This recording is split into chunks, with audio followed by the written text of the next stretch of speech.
Welcome to the Contrarians, where we are right and you are wrong. I'm Julio. And I'm Alex. Here on the show, we rage against the Rotten Tomatoes machine. For the first half of each episode, Contrarians Corner, we trash the fresh red tomatoes and praise the rotten green splotches, making our case any way we can. The aptly titled Real Talk serves as the second half of each episode. This is where we discuss our true feelings on the movie we're covering. For more information on our podcast and to browse past episodes, you can head over to our website, wearethecontrarians.com. From there, you can also access our Patreon and merchandise, because capitalism. If you enjoy our attempts at comedic film discussions, we encourage you to subscribe and leave us a review on whatever podcatcher you use. If you'd like to reach out to us directly, that's what social media is for. You can find us on most platforms as @ContrarianPrime. You can also see what we look like if you go to youtube.com/@ContrarianPrime, and you can contact us by email at wearethecontrarians@gmail.com. I think that covers it. Then it's time for the podcast.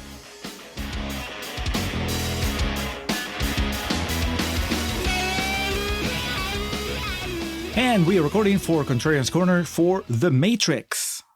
Hello, and welcome to the Contrarians, where we're right and you're wrong. My name is Alex, joined as always by my podcasting partner, Julio Oliveira, my Peruvian counterpart. You're wiser than me, so I guess but no, I'm not the one. So neither of us are Neo. We're Tank and Pod, brothers in technology. Who's who? Who doesn't make it?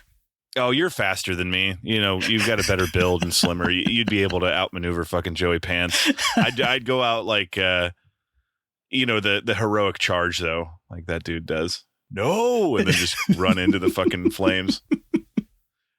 We are here today to continue on the Summer of MTV Movie Award winners, nominees, bangers, as we've called them, with The Matrix. And it seems, Julio, it's odd that it took us doing a gimmick stretch of shows to finally cover The Matrix. It just felt right, though.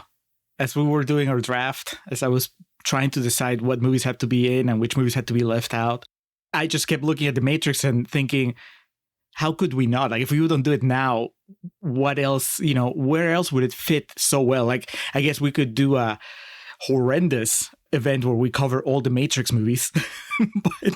But thank you. No, let's just do it this way, where we can just nip it in the bud. As soon as Keanu takes off flying, we can just say that it's over and move on to whatever the next one is. Big Daddy, I think.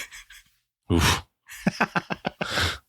But it is the Wachowskis bringing us their seminal, in pretty much every sense of the word, science fiction action film from March 31st of 1999. Man, you talk about sensations. And look, we don't want to bleed over into Real Talk too much. We'll be doing plenty of discussion of the legacy and, what this movie did at the time and since. For our purposes, though, 83%. So this is a fresh film. I'm trying to see here if it is certified fresh, in fact, with an 85% popcorn meter score. Only 210 reviews, which I guess is a high count, but, some of the other more recent films we've done seem to be a huge amount. Do you think Agent Smith just purged all the negative reviews? That would be an awesome marketing idea. If like a movie sucks or something, they have the bad character come in and scrub the reviews from the internet.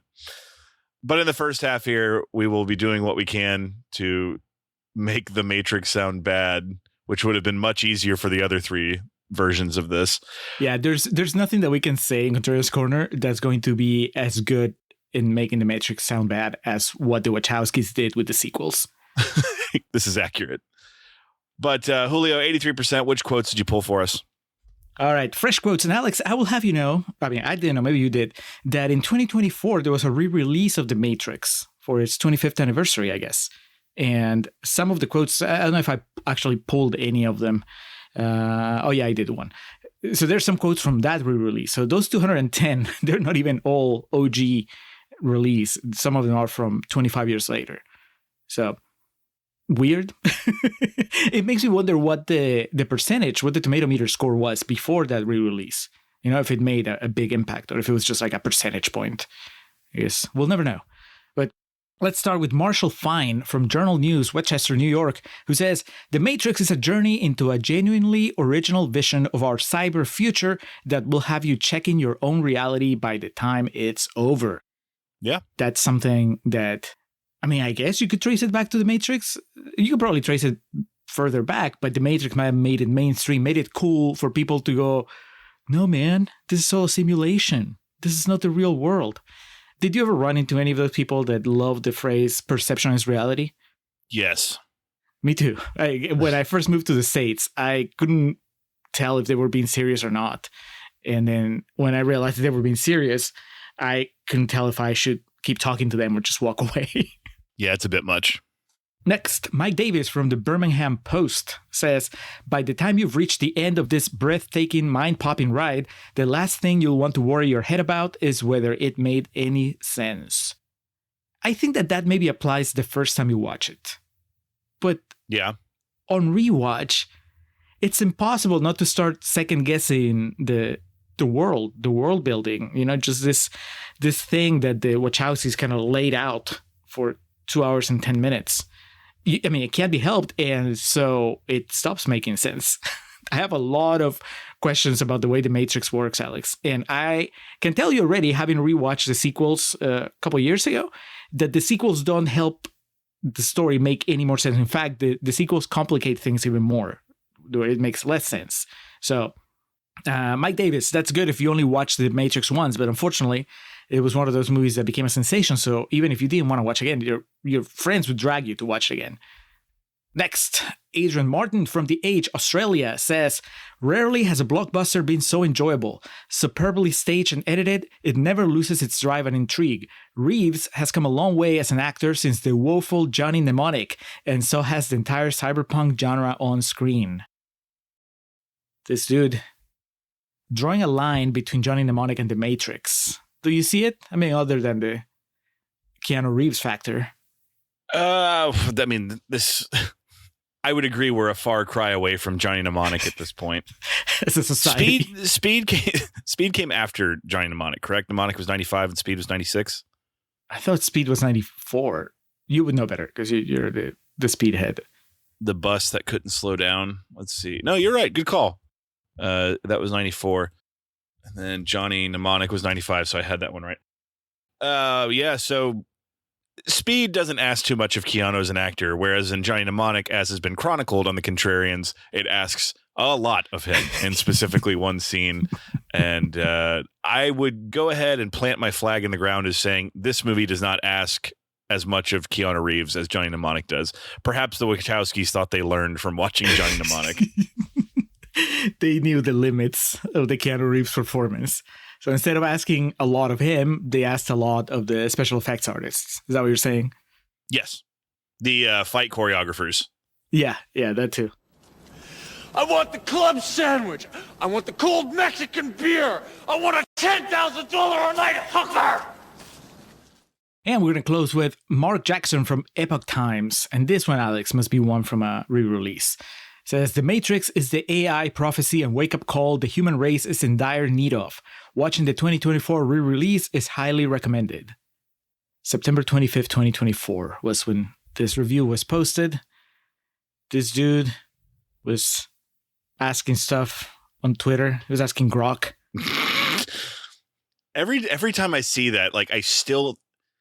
because my brain is still, like, correcting it to know what it is, but I think it's Gronk. I think it's fucking Gronkowski, the NFL, retired NFL player.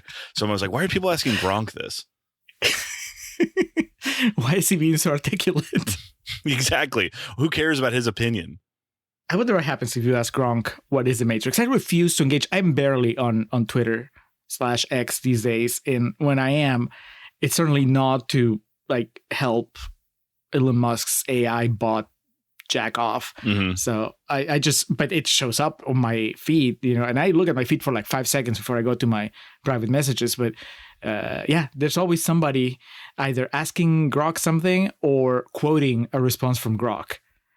And I want to say, hey, remember when the internet was fun?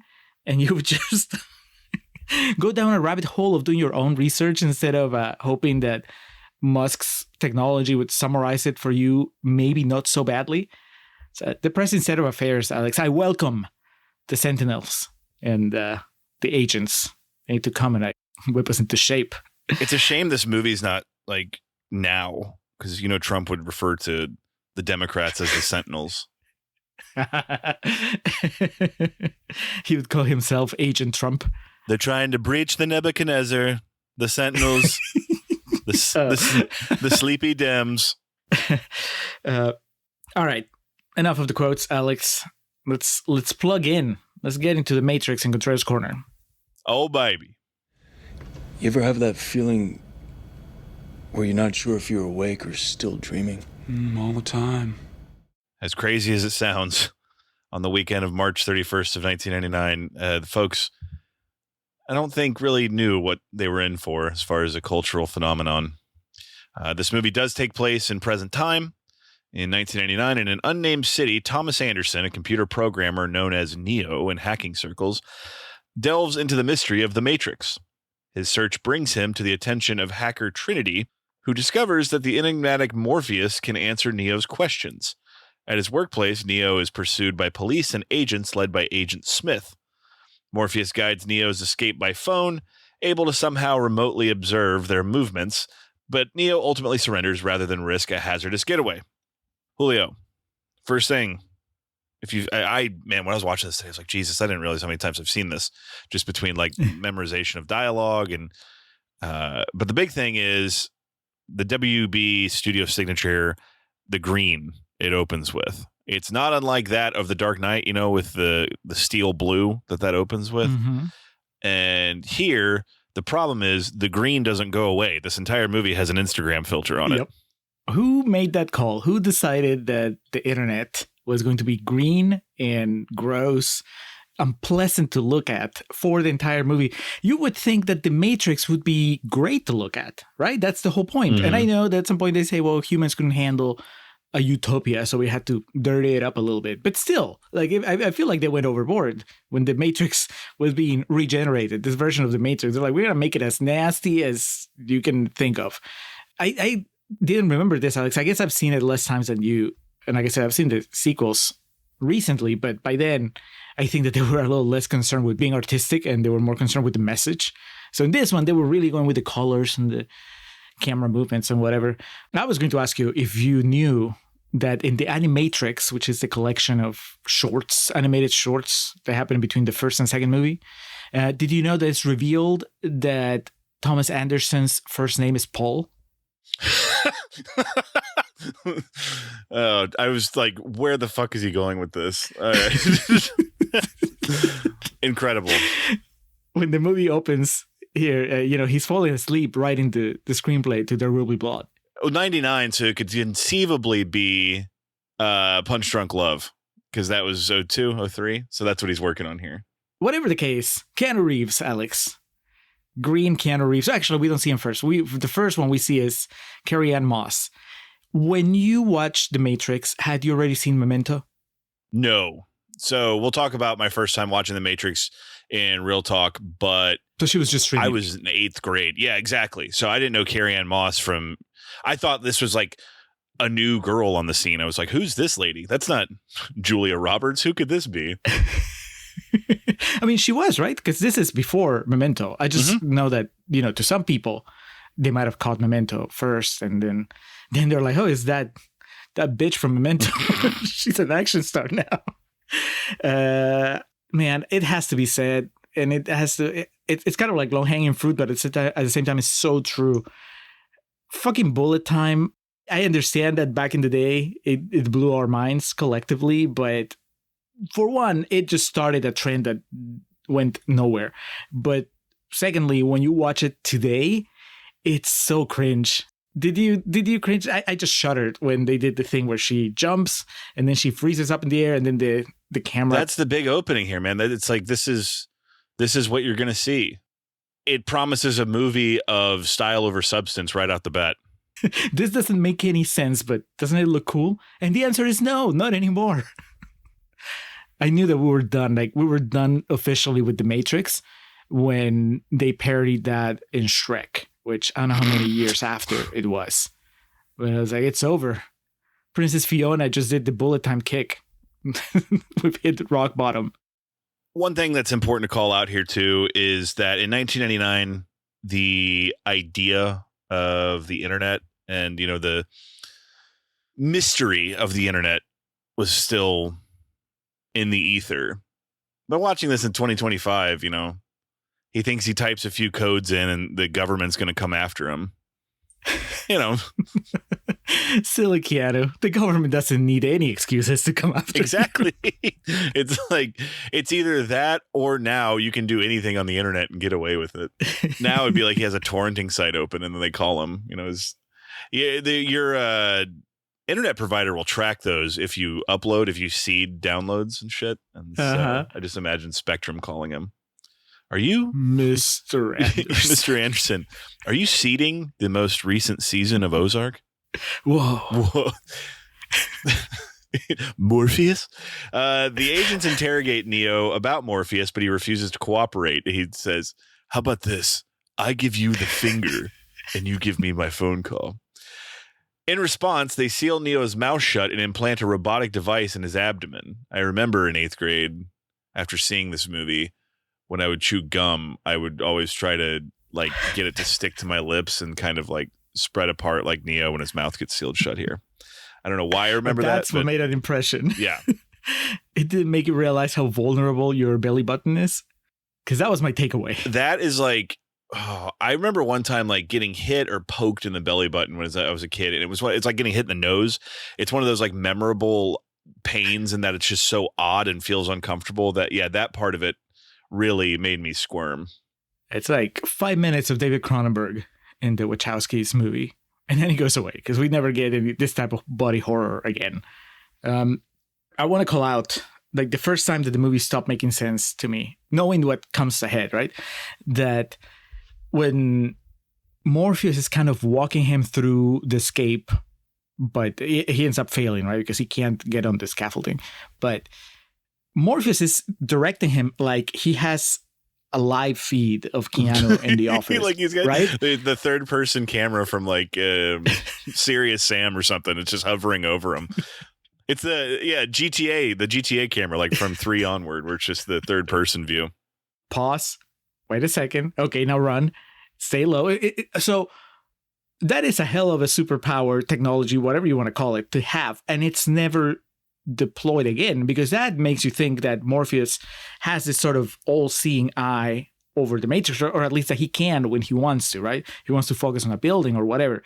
It's one thing to be able to download the schematics of what the building looks like, but another to, in real time, be able to tell Keanu, oh yeah, dodge here, turn left, whatever. It feels like at that time when they were writing the screenplay, they were like, okay, Morpheus is really like a god. Yeah. And then once they kept going, the story was like, well, no, Morpheus can't be a god because he's going to be human and he's going to get captured later. So Morpheus goes from being pretty much omnipotent at the beginning of the movie to being really nerfed by the end, where he can't even hold up a fight against Agent Smith. When you're watching it, knowing what's going to happen, it just stands out. I was like, this is bullshit. You can't scare me with this Gestapo crap. I know my rights. I want my phone call.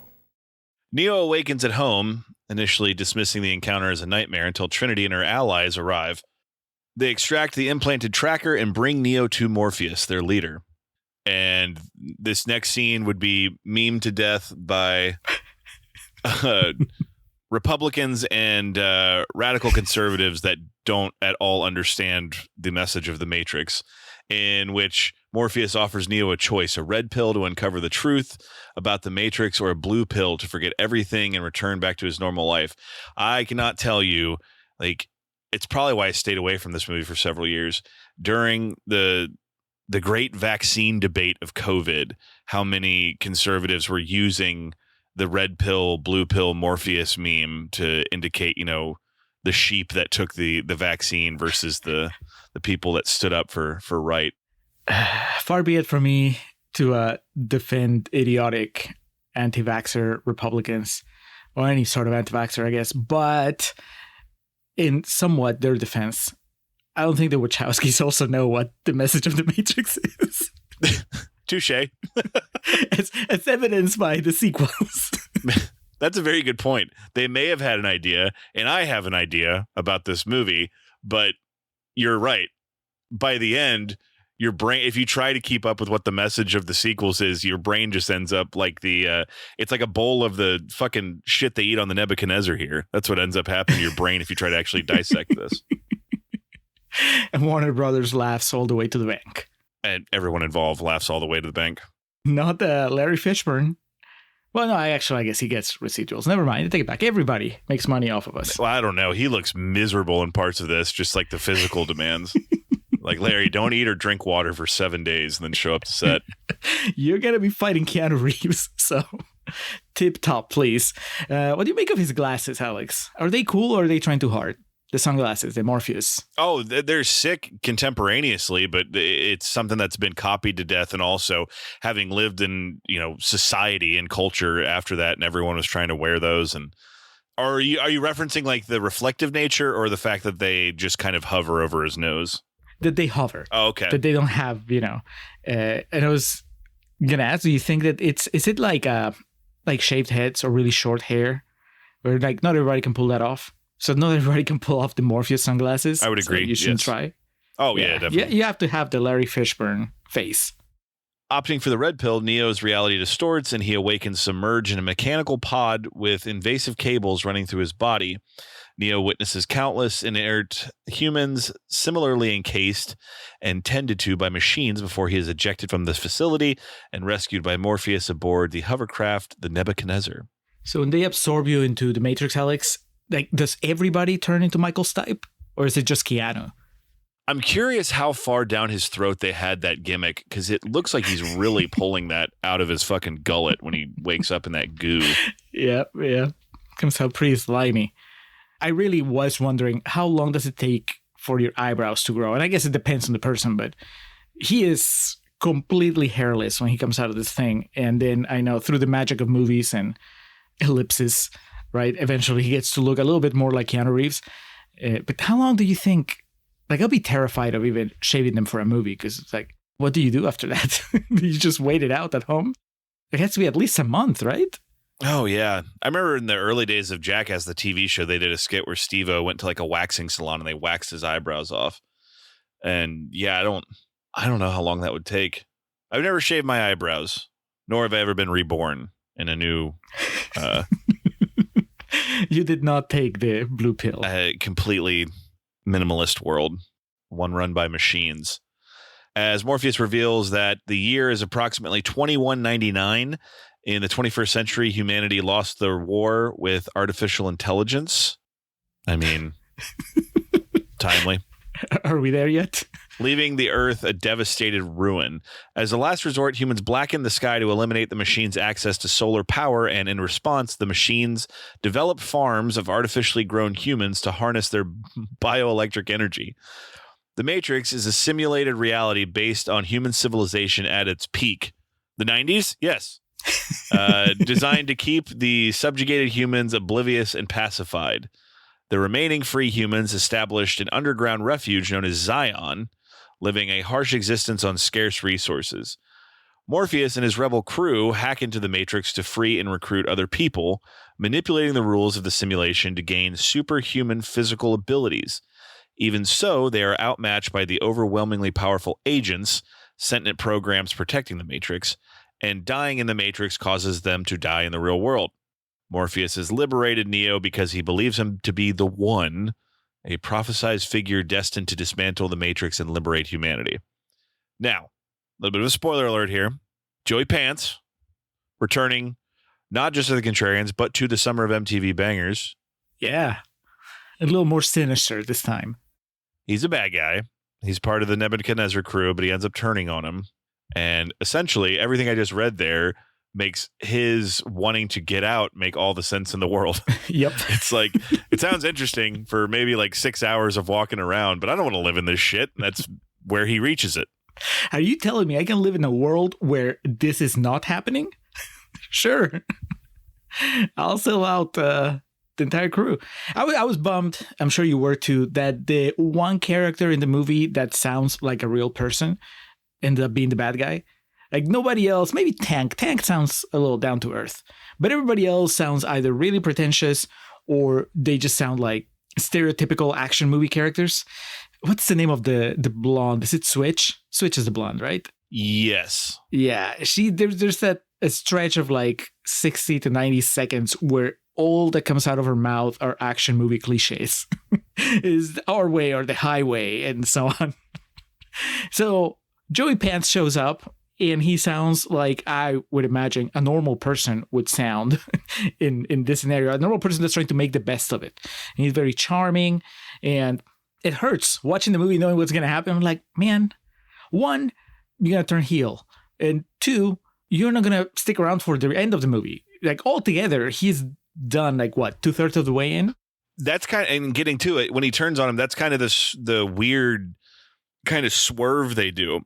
Because you think this movie now, he's going to be the bad guy for the duration of it, and he immediately gets killed after his heel turn. Yeah. They teased us. I know we're jumping ahead a little bit, but he gets a hell of an Oscar clip, and then he's gone.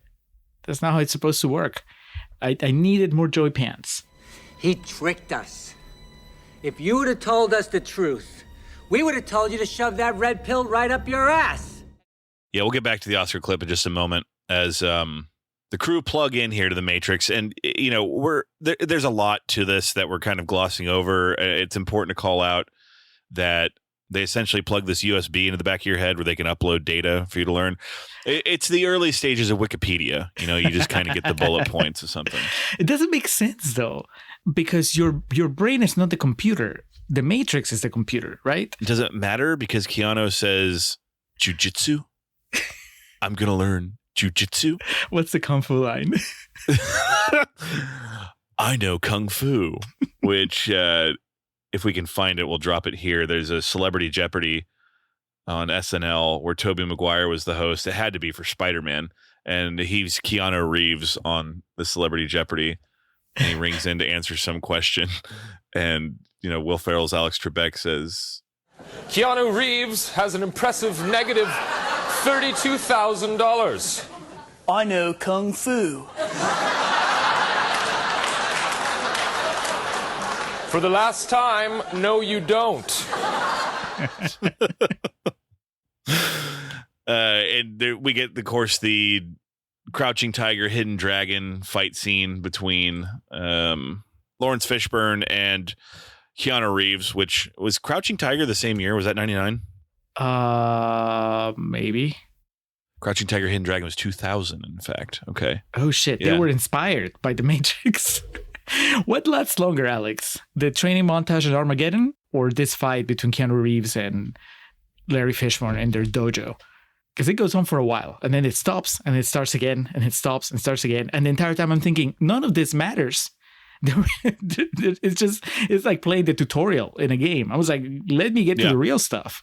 It's quite lengthy, but the point is that Keanu ends up getting his ass whooped by Larry Fishburne, as any of us would, honestly. That was Fishburne's demand. And I was like, all right, I'll get in shape, but I get to beat him. Yeah. Brother, he's not rolling me up from behind, dude. So from here, Neo becomes comfortable with the idea of the Matrix. And they also picks his wardrobe out to look really sweet and leathery with slick back hair when he enters. And so they plug in to go visit the Oracle. And I am at a point in my life right now. I've been doing the Grin Grappler for over 3 years. And my friend Devin, who I podcast with, we only call him Oracle. So when I hear that, I'm like, huh? Like, at this point, I only associate that word with him. Does he bake delicious cookies? I don't know. He has a really strong collar and elbow tie-up. I know that about him. And a very infectious laugh. But they go to seek guidance from the Oracle, the prophetic figure who foretold the existence of the One. She implies that Neo is not the One and warns him of an imminent choice between his life and Morpheus's. The crew is ambushed by agents after being betrayed by Cypher, a disgruntled member who wants to be reinserted into the Matrix to enjoy its comforts. This is Joey Pantoliano. Convinced of Neo's importance, Morpheus sacrifices himself to confront Agent Smith, only to be overpowered and captured. Meanwhile, Cypher exits the Matrix and begins forcefully disconnecting the others, killing them. Before Cypher can kill Neo and Trinity, Tank, a subdued crew member, regains consciousness, kills Cypher, and safely extracts the survivors. So he kills, is it APOC and Switch, Yes. By just ripping out their, he didn't get the it's okay to unplug your external hard drive message. He just ripped it out of the computer. But the first person to die of the crew is, of course, the young, excited kid, Mouse, because the Wachowskis, if nothing, knew the tropes to pull from. And in this case, well, especially in 1999, if you'd ever seen a movie, you see the young kid who's really happy to be there. You're like, he's the first to go. He's going to be out of here quick. But to his credit, he gets to go out like a badass. He picks up these fucking 2 Tommy guns and has just horrible aim and is just easily taken out by this riot squad. But at least at least he looks cool on the way out. This bothers me, Alex. The idea that they can choose any weapon they want to bring to the Matrix, right? That's the whole point. They cracked that code. So, I mean, as shown later when Keanu says, I want guns, and, there's like a zillion guns coming his way. So why not choose something even more devastating than those weapons? Why don't you just show up with a bazooka and then you just blow them away as soon as they walk in? Or at least like wearing Kevlar. Yeah. I understand that you want to look cool, but you also need to survive. So why don't just load yourself up every time? I was so surprised when the agents sneak up on them here and they just have handguns. I was like, why? Was it protocol? You can't like really carry heavy weaponry when you're going to the Oracle. That's just, it's nonsense. It's a lot of like the Matrix conveniently being difficult when the bad guys need to win. I want to call out another moment that is just... I don't know if it was too early in our history to call it a meme, but it was a thing, and that was the "there's no spoon" bit of wisdom. Like it's somehow. Do you remember how for several years people thought that was the most profound statement anybody could make? Oh yeah, that's how you ended any conversation, any argument. Listen, there's no spoon. Oh, that line genuinely is embedded into pop culture. To the point now where I think a younger audience wouldn't know what the reference is. I'm sure. I mean that to say, there's probably like a fucking 16-year-old kid out there who's familiar with the expression "there is no spoon," but doesn't know what it's from. You know what I mean? Yes, we should be glad that at least they know what a spoon is at this point. If there's not a TikTok about it, they're not gonna know. I saw it happen today, and they really build it up, and then Keanu asks follow-up questions. Like, what do you mean? I don't know why. I guess sometimes humanity is just random when it comes to the things that it chooses to obsess over, because it didn't need to be there's no spoon, right? It could have been like, would you like to try a cookie or whatever else the Oracle says, but they focus on that little kid and that moment with the bendy spoon that really, when you watch it today, it's nothing special. It's just like another thing in a series of weird things that happen in the Matrix. There is no spoon? Then you'll see that it is not the spoon that bends, it is only yourself. Smith interrogates Morpheus to obtain access codes for Zion's mainframe, which would allow them to end the human resistance. All right, so this Zion thing we have to talk about, because this obviously is a huge part of the sequels, because we see Zion. It's like we mentioned earlier, it's a bit of a primitive existence. Primitive being the wrong word, I guess minimalist, just due to the nature of the situation. Do you think this movie would benefit from showing us Zion? No. Yes. I think this movie would benefit from not having sequels, because that's the cool thing, right? Until Matrix Reloaded happens, we all had the benefit of just having Zion in our heads. So it was never going to be wrong. It was just this mysterious city that we could just assume was everything we wanted Zion to be. It was like, oh, it must be really cool, and people there must hold really interesting conversations. And whenever there's an adventure involving Zion, I'm sure it's gonna be really exciting. That it's like Schrödinger's cat, right? Like you don't know if Zion is cool or not until you open the box and you see Zion. And unfortunately, Matrix Reloaded and Revolutions, they opened the box and Zion was just fucking boring. But at this point, I was because Tank has a little bit of a speech about Zion, and he's really excited about it. And he tells Keanu, "Oh man, I can't wait for you to see Zion." I was like, that is such great buildup, and it hurts so much knowing that they don't have a good payoff for it. That happens a lot with this movie too, and I guess maybe that part is not. The movie's not to blame. The Wachowskis are to blame because they did the follow-ups. But when you were watching it, there were some things that you thought were cool, and then if you're aware of what happens in the sequels, you're like, this is this is bullshit. It either gets contradicted or his power is lessened by things that happen later. Or it turns out that the questions that he was asking didn't have answers or the answers were not interesting. So Zion is probably the best example of that, Alex. What did you think when you were thinking Zion? Do you remember like the first time you watched The Matrix not knowing what was happening? Were you thinking like something like Planet of the Apes or something? Oh, that's awesome. I was thinking Magneto's base. What was it called? Avalon, I think in the comics. Oh, good one. Yeah. Fortress of Solitude type shit. Yeah. Something cool, man. Not what they gave us. It was just like a big club. People were raving. Yeah. Oh God. Fuck. It's so bad. That's the unfortunate thing we're saddled with here, is that we know those movies exist. And I watched this thinking, wouldn't it be awesome if like we never saw Zion? Yep. And it's just like left to our brains what it actually is. If it was, I mean, jumping all the way to the end because we're here now, like it would be awesome if we never knew what happens after he takes off and flies, right? Because we can all just imagine a cool story that happens after that and not what really happened. We're talking of like close to like 7 hours of just ridiculous dreck that followed. Yes. Some of it like decades after. Speaking of things that we know, though, watching this movie, Alex, did you at any point got the feeling that Trinity had feelings for Neo? Knowing that that's the big reveal coming up, because here when they go to the Oracle, that's one of the first hints when he asks her, have you ever visited the Oracle? And then what did she tell you? And Trinity doesn't say. And then eventually you find out, it's because she told her that she would fall in love with the one. And so the entire time that we watch this movie, Trinity is in love with him, right? And I mean, I don't know. I guess by now we've talked about so many of these whirlwind romances where people fall in love within, in a day or 2 days or whatever. And that's kind of like what happens here.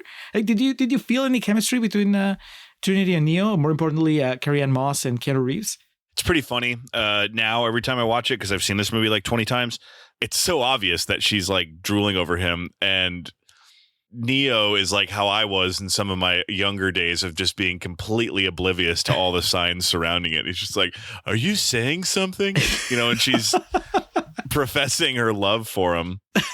See, I didn't get it. I didn't think so. I guess I was so distracted by all the like coolness of the movie that You're never married, felt. Julio. You wouldn't know what a woman hitting on you looked like anymore, You're right. I've completely I have like these blind spots when it comes to people giving me signs of attraction. Yeah, they've grown exponentially now that I'm taken. It's possible. I just didn't see it. In what I was thinking of is, for all the failings, for the almost innumerable failings of Matrix Resurrections, the one good thing I can say about that movie is that you feel real chemistry and affection between Carrie-Anne Moss and Keanu Reeves. But I would agree with that. Yeah, but I think it's partly because there is affection between the two actors. Kind of like, man, we've gone through some shit with this franchise. And here we are again. We're going to go through even more right now. Yep. So maybe having experienced that, it's obviously absent from the movie they made in 1999 when it was just starting. And it always feels, to me, it still feels like it kind of comes out of nowhere. And then it becomes like a focal point of the franchise going forward. Just the whole Neo Trinity thing, she'll save him, he'll save her. Eventually, one of them can't save the other and so on. But yeah, I don't know. I think that there's more chemistry between Neo and Morpheus. Like, give me that love story. Like, Larry Fishburne has a crush on Neo. He looks at him so longingly at certain points, just like, my God. What a specimen. Keanu hot here? Yeah. The question is, when is he hotter? In The Matrix or in the real world? Oh, I thought you were going to ask Point Break, and I was going to be like, well, that's not a hard question. No, how do you like your Keanu? All like decked up in leather with sunglasses, or do you like him with the shaved head and the look like he hasn't taken a shower in a week? And the holes in his arm and his neck. No, I liked Neo before he, took the red pill, because he looks like shit. He hasn't slept. He's got the 5 o'clock shadow and it's kind of slicked back, but more just pushed back hair. He's very bad boy-esque in the opening stanza of this film. And then Yeah, it kind of turns into a melding pot. But I mean, yeah, he's definitely a zaddy with that leather trench coat on and, the glasses and doing all these fucking flips. They're watching you, Neo. Who is? Please just listen. So prior to the scene we're getting here where Smith starts interrogating Morpheus, we talked about Cypher. And yeah, it's important to call out Joey Pants once again, bringing the heat performance-wise, where he's basically talking to corpses because once they're plugged in, they're just lifeless bodies. And he's jumping around to him. He gets really creepy with Carrie-Anne Moss and talking about, he thought he was in love with her. But then he kind of like straddles. It's Morpheus, right? Yeah. He's like, yeah. I need the bloopers from that because he like jumps on him like it's like a horse or something. I need the Larry Fishburne cracking up. He cracking up, or maybe he yelps in pain, squeezes his balls or something. Oh yeah, he just lands there. Motherfucker. So that's his Oscar scene. You think? Not it has to be. Yeah. I really like the ignorance is bliss scene. Oh, when he's eating the steak. Yeah. Yeah, but that's not flashy enough. I mean, that's delicious. He's really milking that scene, but this is more bombastic because not just the movement and the straddling, but also he gets to be creepy with Carrie-Anne Moss and he gets to be really angry. I think that's when we learn that he hates Morpheus, right? It's the first time that he says it out loud, the only time. So yeah, I would definitely play 10 seconds of that. I found myself thinking about who is the person that's in charge of sanitizing those plugs, because they're pretty slimy and they're going in and out of people's bodies, and that has to be a chore, right? Like the ship, Morpheus' ship, I understand they're in a kind of a post-apocalyptic. That's how COVID got started. Yeah, or worse. But somebody, it was going to be probably it was Mouse, and now that he's dead, that shit's carrying infections everywhere. So in a way, Joey P could have just waited it out. Everybody was going to get a staph infection and that was it. Surprise, asshole. I bet you never saw this coming. So during this interrogation scene where Smith tells his other agents to go have an Eskimo pie or whatever, he has the most relatable scene in this entire movie that is a science fiction, insanity based film. Where he just takes his earpiece out and he's like, I'm going to tell you something. I hate this place. And he's just talking about how bad he wants to get out. And part of that is he has to complete his mission or whatever. But Hugo Weaving with the relatable, for anyone that's past the age of 35, that you ever just get tired of being alive, the whole attitude he has there is just so fucking fantastic. I just want to move to Canada. Exactly. He's like, I know I am never going to retire. I'm going to work until I'm dead. I will never own a home. I just want to go on vacation all the time. They will never release the Epstein files. Well, he has a hand in that because Agent Smith is the first name on there because it's in alphabetical order. Name, Agent, last name, Smith. No shit. I have to do the Santa Claus joke. So Agent Smith would be second. The first one would be Armand Asante. It's a joke, Armand. I'm not insinuating that you're actually on those files. Let's talk about Agent Smith. We haven't really talked about him. And as I was watching it today, I realized that the reason the movie is 2 hours and 10 minutes is because Hugo Weaving is playing his dialogue at 0.5 speed. Did you ever think that this is the first time I've had that feeling? Even when watching the sequels, I think he finally speeds it up a little bit. But here, it's Mr. Anderson. Yeah. It would be under 2 hours if he was speaking like a normal human being. You put his dialogue into the 1.5 speed. Do you think he knew? No, there was no way. Nobody knew, right? Okay, we had this conversation with Independence Day, where I was like, Alex, there's no way that they knew that they had such a massive hit. And you're like, no, of course they did. Do you think that was the case with The Matrix? And I mean, we can talk about it in real talk, but I bring it up because to make the choice to play Agent Smith the way that he plays him here, I wouldn't make those choices if I knew that I was going to have to do that same shit for 2 movies after this. You know what I mean? Yeah. I wish I'd done something that was a little less taxing for me and for the audience. Talk like Benicio del Toro in The Usual Suspects. Yeah. Wait, for 2 more movies? Can I just die and come back as a different character? Determined to rescue Morpheus, Neo re-enters the Matrix with Trinity. They successfully free Morpheus, who escapes the Matrix with Trinity, but Smith intercepts Neo. Okay, during this is what everyone thinks of when they think of the Matrix. Some point of this sequence. They enter, they look cool, they have all their guns, there's the shootout in the that big industrial building lobby. The music kicks in. The music kicks in, they get the elevator, they blow up the bottom floor, they go to the roof of the building, and Julio, that's got to be what the shot everyone thinks of. Or if you polled 10 people in the street, 9 of them would say when Neo goes backwards dodging the bullets, right? It's that one, and it's Trinity doing the jump from the beginning, the jump kick from the beginning. But I think that, Neo doing the bullets. And also the agent dodging all the bullets. Yes, you see multiples of him. Yeah, sadly, I mean, it's just overplayed. Done. I don't really care. The thing that I realized today, and maybe I realize it every time I watch this movie and then I block it because I don't want to think about it, is that this triumphant rescue of Morpheus involves killing a whole bunch of innocent people. Because they're not killing agents. They're just killing security guards that are in that building, right?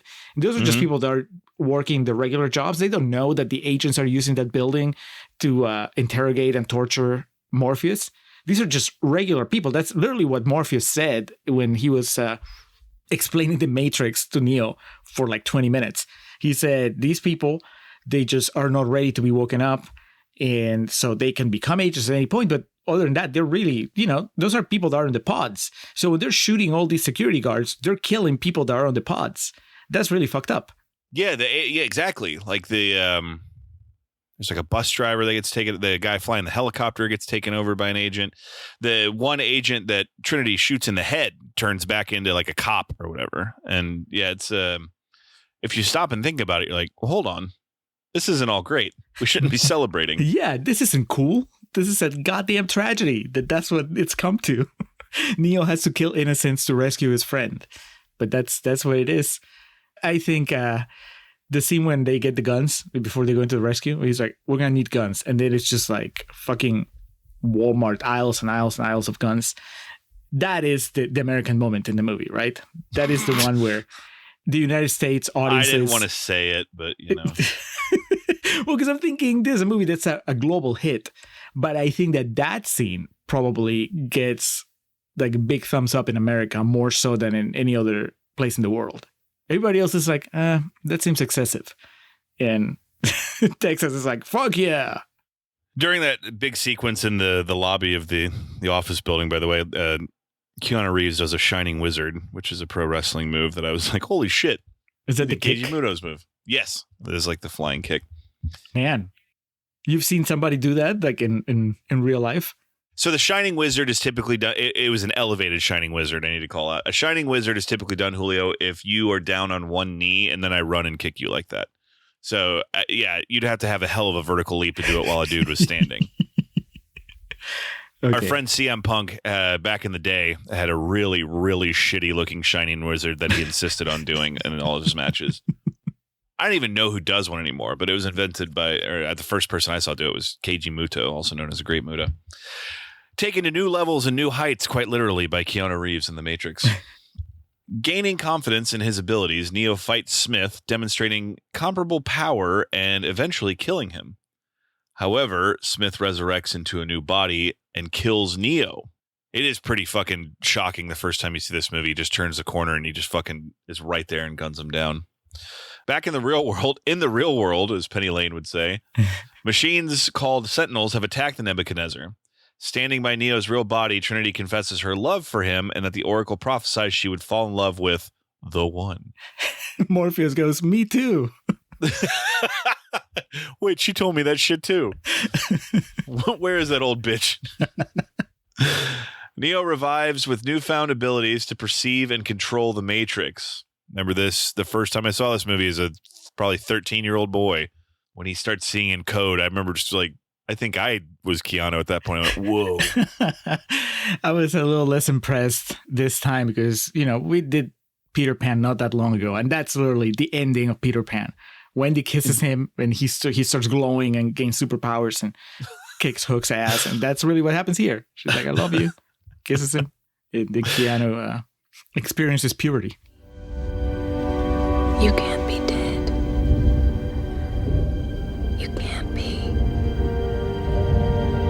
Because I love you. Neo effortlessly destroys Smith and exits the Matrix just as the Nebuchadnezzar's electromagnetic pulse disables the ship's power and the Sentinels. Sometime later, within the Matrix, Neo communicates within the system, promising to show the enslaved humans a world with limitless possibilities before flying away and Wake Up by Rage Against the Machine plays. And you bet your sweet Peruvian ass, Julio, I sat through the entire credits because it goes from Wake Up, which that song rules, and every time the end of the song, I like yell the lyrics along with it. And then it goes into Rock is Dead by Marilyn Manson. And as a middle schooler who owned the soundtrack to this movie, that is as heaping a spoonful of nostalgia as anything else in this movie provided me.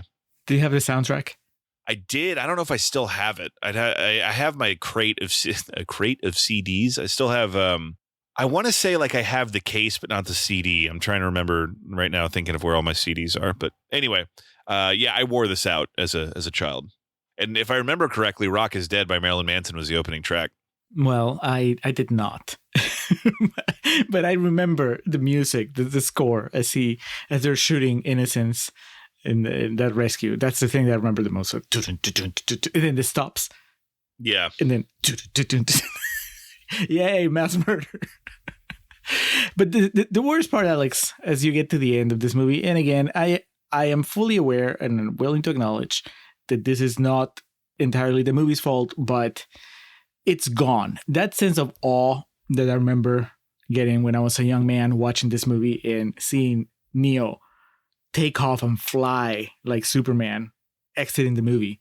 Me thinking, holy shit, he's more powerful than we even thought. He really is the one, right? And then the crushing disappointment when he only flies sporadically in the sequels. Like, if you could fly like Neo does at the end of this movie, wouldn't you be flying the entire time? Like, why does he even walk anymore anywhere in the sequels? Yeah, like, why doesn't he just, like, lightly hover? Right? Like Magneto, just kind of yes, yeah, everywhere he goes. He was making everybody else feel uncomfortable. It's like, okay, I'll walk with you. But the shit that he does in this movie at the end of this movie should make him unstoppable in the sequels, and that's not the case. So it's really annoying when you watch it happen now. I'm like, it's bullshit. It's not gonna last. The Matrix is a victim of its own success / legacy. Put that on the Criterion. You think this has a shot at ever getting one? I think other Wachowski movies are more likely to get it. If it was a one shot, like if it was just The Matrix, I think it could. It's good call. You think Cloud Atlas is going to get there first? Maybe. I don't think so, though. It's not niche enough. As niche as it is, I don't think that they'll do something weird like fucking Speed Racer. Probably get it. A lot of people like that movie, man. I know, that's why. Yeah. You just need one of those people to get into the Criterion headquarters. All right, Julio. I think we've done our part in